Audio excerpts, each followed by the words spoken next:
Welcome in everyone to HogvilleNET YouTube Live. This is my post-game live on location inside Simmons Bank Arena in North Little Rock. It's pretty empty in here. It's Arkansas's annual game in Central Arkansas. Today the Razorbacks playing Central Arkansas, University of Central Arkansas, UCA. Right down the road here, about 20 minutes outside of where I'm sitting, where the campus is for the Bears. Arkansas's second game this season, now 2-0 against in-state Division I foes with an 82-57 win. This is Arkansas's fourth consecutive win. The Razorbacks have two four-game winning streaks this season. Remember, last year Arkansas, the whole entire season, never had a four-game winning streak.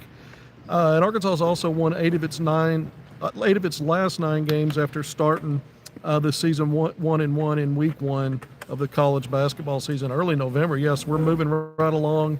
Better than a third of the way now through the entire 31-game schedule, as Arkansas has 2 more non-conference games, both mid-majors, both will be played at Bud Walton Arena. But here's what's at stake. Arkansas right now is also 4-0 in the month of December. Arkansas has not had an undefeated December in 4 years. You have to go back to the 2020-21 season, the first of Arkansas's back-to-back Elite Eights, first of 3 consecutive Sweet 16 runs. But Arkansas played 7 games. It was a COVID-shortened year, 7 games in November. Most of those were mid-majors at home. The one exception was the late December SEC opener on the road against a not very good Auburn team. Arkansas won that game, so closed out December unbeaten. This Arkansas team's had a little more tough sledding when you look at that road game against Miami in the ACC-SEC Challenge to get this winning streak started. Of course, the big quad 1 win over Michigan, 89-87 in Arkansas's last outing. Post-game, you could see a relaxed John Calipari. He was pleased with this atmosphere. He talked about the atmosphere at Madison Square Garden. He said he understands he wants to play around holiday time back in New York, but he also understands why the Razorbacks play a game down here. This is the biggest crowd in state for the Razorbacks basketball team this season. This was a packed house, several thousand more than what Arkansas had against other mid-major opponents in Bud Walton Arena. Of course, that's going to pick up and change once Arkansas gets into SEC play. Not sure yet as we push through and get closer to the next holidays and Christmas and New Year's, with games on the 21st against North Carolina A&T, and then Oakland to close out non-conference play on December 30th, what those crowds will look like. But Arkansas dominated today. Arkansas once again was shorthanded. Adu Thero, who played a brave 21 minutes and had good production on the road in that neutral site win over Michigan a few days ago, did not play today. He was here. He did go through shoot around. Calipari mentioned that he let him not play today. So it's just another one of those games where Arkansas is shorthanded. It didn't matter today. UCA is another team that's got 4 players out, some key guys especially. And you saw Lane Taylor from Farmington do a few good things. But this was the Razorbacks night tonight. Everybody, I've written this in some of my recent content and talked about it on some of these segments. Arkansas is getting more and more balance from its front line and backcourt. You're starting to see position groups play well together, complement each other. One guy comes out, another guy steps up and fills in. But Arkansas had 6 players in double figures. No surprise, Boogie Flan, the star freshman guard out of New York City, man, what a homecoming he had with that big performance and that big win over Michigan. But another good game for him. Got Arkansas off to a quick start with his scoring and facilitating, but 16 points, 7-11 from the field, 2 of 4 from 3. We know he's hovering around 40% on the season from 3, 9 assists, so he was 1 assist away from a double-double. He commented on that in the post-game presser when he and Carter Knox took the podium. He didn't realize he was 1 short, but now he does. But 5 rebounds too. So a big game for Boogie Flan. Go down the list. Carter Knox, another double-figure scoring game for him. He's coming along the freshman wing. McDonald's All-American. He and Flan were both McDonald's All-Americans. 14 points on 5 of 8 field goal shooting. Is 1 of 2 from 3. But he also had 4 rebounds and 3 assists. This is the kind of game Arkansas blew it open early. Led by, I think, 18 at halftime, built an early 15-point lead, expanded it to over 20 early in the second half, led by 31 points multiple times before settling on a 25-point win. But you're going to understand why some of these players are, how balanced the scoring was for Arkansas. And this was the first game in this 4-game winning streak, really, where Arkansas looked good in both halves. Didn't look good in the first half against Miami, up and down in the first half against Michigan, and even that home win over UT San Antonio that was sandwiched in between those big away-from-home games. Arkansas was down by 5 at halftime, trailed by as many as 8 points, ended up beating San Antonio by 15, but a 25-point win here. Outside of the Maryland Eastern Shore result, Arkansas won that one by 74. This is the second largest margin of victory for the Razorbacks on the season. This game will count as a home game for Arkansas when you look at NCAA net algorithms and calculations. I mentioned UCA's campus a little closer, but Arkansas, when you look at this 4-game winning streak, technically 3 of those have been neutral site, or 2 of them neutral sites, 1 a road game. It won't count as a neutral site win, but Arkansas is not at Bud Walton Arena, so they've won 3 of these 4 away from BWA.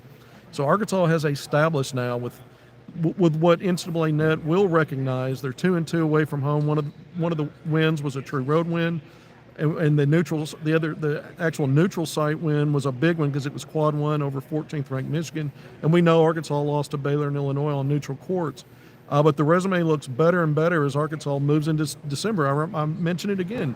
Win these next 2 games. You're 6-0 for December as you move into SEC play, which is going to be a brutal 18-game slate in early January. But if you pick up these next 2, you finish December 6-0. It'll be the first, again, undefeated mark in the month of December, going back 4 seasons. So that's significant, I think, for this Arkansas Razorback team. As you see, again, technically shorthanded, but you're seeing more balance front court and back court. I mentioned that. You look at the going back through the stats. I started with Fland and Knox. Let's get through the backcourt, and then I'm going to move to the frontliners. Nelly Davis, again, he continues to be a low-volume guy in terms of shot attempts, but he looks more and more comfortable, and his efficiency is backing up the eye test that he's looking more comfortable. 11 points, 4 of 7 shooting from the field, 3 of 6 from 3, so he was Arkansas's best dagger behind the arc, he and DJ Wagner, in terms of volume of makes. But Davis only 1 turnover in his minutes today. DJ Wagner, of course, 13 points, 5 of 9 from the field, 3 of 4 from 3, but also 6 assists. Now, I mentioned Boogie Fland with 9. If you go back and look at the stats in this stretch of 4 or 5 games, most recent, you're getting lead guard, full-time lead guard production in terms of facilitating from both Fland and Wagner. The several games where they're 4 or 5 assists or more in the same game. I think that's really good for Arkansas because it's not one guy that a defense can zero in on in terms of taking things away. You got to pay attention to both of those guys because they're both showing lately no matter the level of competition, because we know they did it against Miami and Michigan, they can score and set other guys up. It's why Jonas Adu being in the lineup and Trevor Brazile being back and playing his best basketball, it's so important because they give Arkansas a real paint presence, a real finish around the rim quality on offense, and then it makes the job for Fland and Wagner that much easier because it gives them more options. When it was Big Z anchoring that front line, it was mostly perimeter stuff. These guys are giving you real paint, blue-collar stuff on both ends, including offense. But I mentioned the stats of the 4 perimeter players, Fland, Knox, Nelly Davis, and DJ Wagner. Let's get into that front line. Jonas Adu, season high 13 points, coming off 10 points against Michigan. Those are back-to-back season highs, and he's increasing that. Adu, 6 of 6. He didn't miss a field goal, was 1 of 2 at the free throw line for his 13 points. He had 4 rebounds and a couple of blocks. And then Trevor Brazile, what can you say about TB? 11 points, 4 of 6 from the field, 3 of 4 at the foul line. You'll take those. Great efficiency. Team high 7 rebounds, a monster game protecting and defending the rim, 5 big blocks. Brazile did have 3 turnovers, as did DJ Wagner. Arkansas actually lost the turnover battle tonight. We're going to go through team stats. But the things that stand out to me, again, no matter what the level of competition, Arkansas looks more in sync, front line and backcourt in these last several games.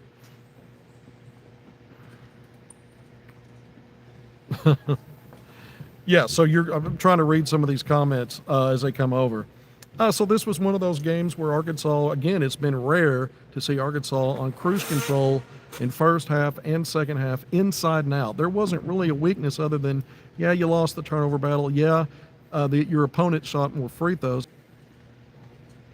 Well, we got disconnected for a second. It looks like we're back. I'm just saying that Arkansas didn't do much wrong in this game. The turnover department, a narrow loss there. Free throw line shot only half the free throws that UCA attempted. But I continue to think that Arkansas is ramping up for the SEC. They're going in the correct direction. And again, it's a combination of tough games, tough away from home games, taking care of business in state. This will count as a home game. 4-game winning streak, that's a big deal. And you look around the SEC, when Arkansas gets into SEC play, there's different calculations for how you count up quad 1 wins or losses. The quad 1 level. And it has to do with whether you're at home on a neutral court. In league play, you'll never be on a neutral court, so it's home or away games. But Calipari said in the postgame presser, as it stands now, looking at the net rankings today, 15 of the 16 teams in the SEC would be a quad one result, win or lose. And we know there's 12 or 13 teams that Lenardi in his most recent bracketology, I think it was 12, has projected to the NCAA tournament out of the 16-team SEC. So Arkansas is going to have a ton of opportunities to pick up more quad value wins, quad ones. And even the losses, if you're picking up wins, the losses won't cripple you or hurt you. Arkansas came in today in 40th in net. We'll see where they are tomorrow, and as they probably won't get a lot of pickup and gain a lot of steam with this win, and then wins over, if they win, and I expect them to against North Carolina A&T and Oakland to finish out the month and finish out 13-game non-conference play. But how about an 11-2, a chance to be 11-2 in non-conference after the way this thing kind of started shaky? Remember last year's team went 9-4, and we're going to make that comparison just because it's the most recent season. But 11-2 tracks just fine, and you're probably somewhere in the 30 to 40 range in net once you jump into the SEC. And then you're on the road immediately to number one Tennessee, an unbeaten team coming into the weekend. I haven't seen any college scores today. Not sure if the Vols are even playing today or have played or will play. But that's how you open up league play early January, and then you come home against two ranked teams, Ole Miss and Florida. And so you're out of the gates. It's just an onslaught of quality night in and night out. But you like to see where Arkansas is headed, because there's a lot of things that are coming together. Again, both front and back court. I like the chemistry with the guards, and then I love seeing Trevor Brazile embracing what looks to me a different role than he's had since he's been at Arkansas. There's more blue collar with him. It may not be consistent every single minute he's in there, but for the most part, he's doing more and more in that department. And then Jonas Seydoux, you see his size, his physicality. He carves out space. He moves bodies around. And then he's hard to stand in front of or get in front of, especially on those little plays where you've got a guard like DJ Wagner or Boogie Flan, maybe curling and driving into the paint. He's coming around against the vision of a defender. You get a bounce pass to him or throw it up, and it's going to be tough to stop him around the rim. Brazil's the same way. Big Z still dealing with an injury, still dealing with that foot. So he's someone that, we've seen the last couple of games or so. Not a whole lot of him on the court and maybe not a lot of production, but Calipari thinks that they'll get him where they need him to be by the time the SEC play starts. And remember now, you've got a week between games between tonight and when you play North Carolina A&T next Saturday at Bud Walton Arena. And then after that game, you've got 9 more days before you host Oakland on December 30th.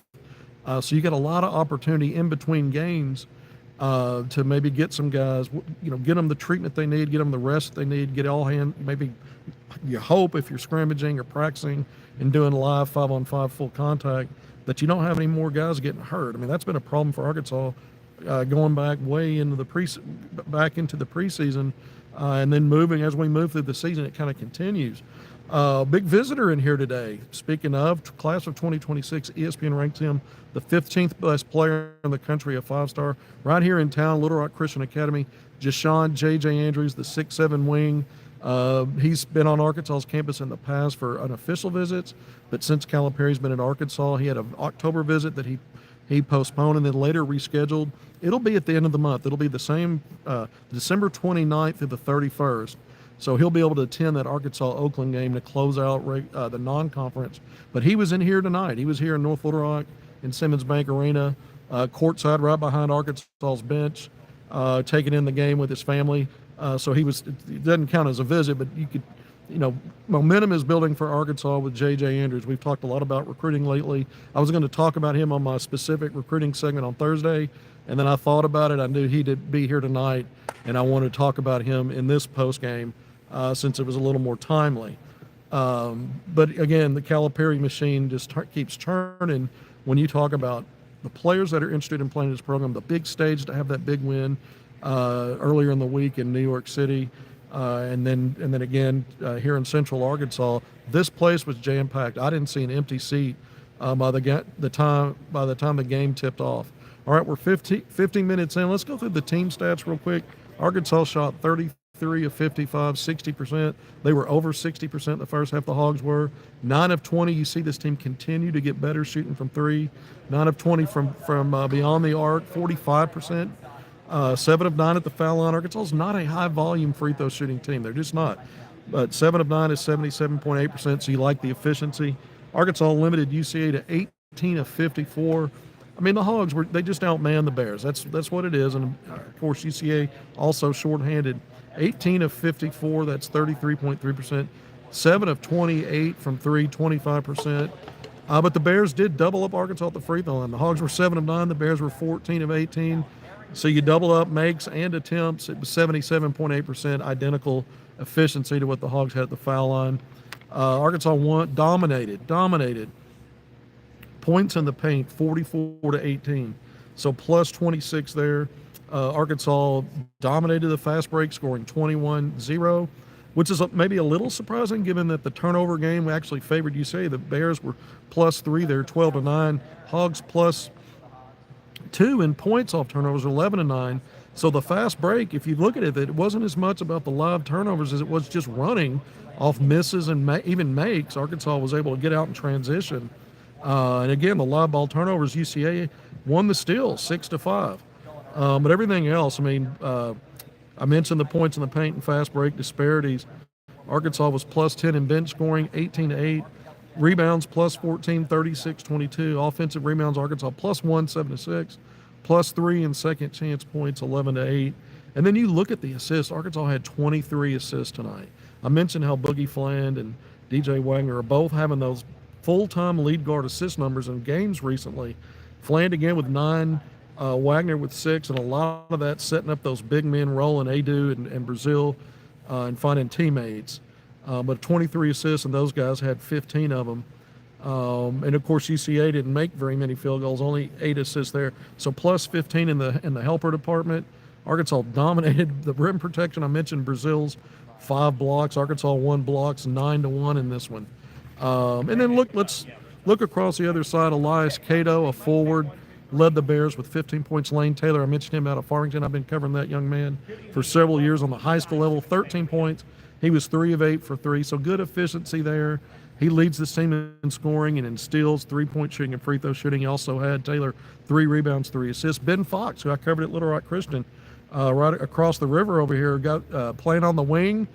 He's a knockdown shooter, 12 points tonight. 2 of 6 from 3, but 6 of 8 at the free throw line for Ben Fox. So you see when in these in-state matchups, Arkansas is now 2-0, Little Rock Trojans, and now UCA. But you get to see in these matchups some of these in-state kids that are playing at the Division I level. This is my second game in the last 3 days to cover an in-state Division I school. I was at Arkansas State, and the Red Wolves close win, 83-79 over Texas Arlington on Thursday. I got Arkansas Razorbacks and UCA today. Tomorrow I'll be covering the Little Rock Trojans. They're hosting a game, Illinois-Chicago. Been a strong program in the last few years. We know they had an NCAA tournament run a couple of years, 2 or 3 years ago. That game will be tomorrow at Little Rock at the Jack Stevens Center. And then I'm going to effort to cover a home game for Arkansas Pine Bluff, the Golden Lions, against NAIA Ecclesia from Northwest Arkansas on Tuesday. So I'm trying to squeeze in 5 D1 schools here in-state, in-person coverage in a 6-day stretch. And I think it becomes more and more relevant when Arkansas continues to play in-state schools. This is the 3rd win for Arkansas over UCA in the last 4 or 5 years, and it's Arkansas's 9-0 all-time against the Bears. It was the first game in 74 years to not be played in Fayetteville, and so the series was 3 games in Conway, 5 games in Fayetteville, and it had been 74 years since it had been played anywhere else other than Fayetteville. And it was the first time ever that the teams played away from their home campus, either Fayetteville or Conway. So just some trivia there, and the historical significance of, kind of rebooting these games against D1 schools in state. Kudos to the Arkansas Athletics for deciding to do this about a handful of years ago in basketball, and it continues. Arkansas's done now. This was UCA's 3rd straight loss against in-state schools. Lost by 6 at UAPB last Saturday, and then the previous week I was there for the Little Rock Trojans home game against UCA, and it was a 4 or 6 point win, I think 6 point win maybe, for the Trojans. So UCA again's got a lot of guys out. All right, the Razorbacks steamrolled in-state UCA 82-57 today. I think we covered everything. Arkansas continues to be impressive. I want to repeat it one more time. I think getting a back, getting Brazil playing the way he is, seeing Nelly Davis more comfortable settling down, seeing DJ Wagner and Boogie Flam both being that duo of combo guard, because they can both score off the ball, and then when they're handling the ball, they can set guys up. So you're seeing a lot of good things right now. And let's not forget, sometimes you get caught up with a bunch of wins and blowout wins over mid-majors. Let's just not forget this 4-game winning streak. You had a true road game against a high major. I know it's a struggling Miami team, but you found a way to get over the hump. And then the Michigan game, again, to me, when we look back on this, if it's not the game of the year to get Arkansas in the right direction, it will be, one of a handful of games probably that we look back on and say how important that win over Michigan was, just to get Arkansas right and believing in that they can beat anybody anywhere. Because, again, that SEC slate, you want some proof of concept that you're worthy. And you look at it just from a John Calipari as your head coach and a legend. And you look at Arkansas's program over the years and how good it's been in the SEC. Even recency with those back-to-back Elite Eights and Sweet 16. Each season takes on its own identity. The context is going to be wholly different. But it doesn't matter what you have going for you. You got to start winning big games. Arkansas did that in the last outing. Today came and took care of business here in Central Arkansas. Once again, Arkansas now 8-2, winners of 4 straight. Winners of 4 in December so far, with 2 more to go for the program's first perfect December in 4 years. We'll be on as soon as we need to. Appreciate you being here. If you haven't done it already, thank you for joining me on HogvilleNET YouTube Live. Please hit like, subscribe, and share. Until next time, take care, and we'll see you then.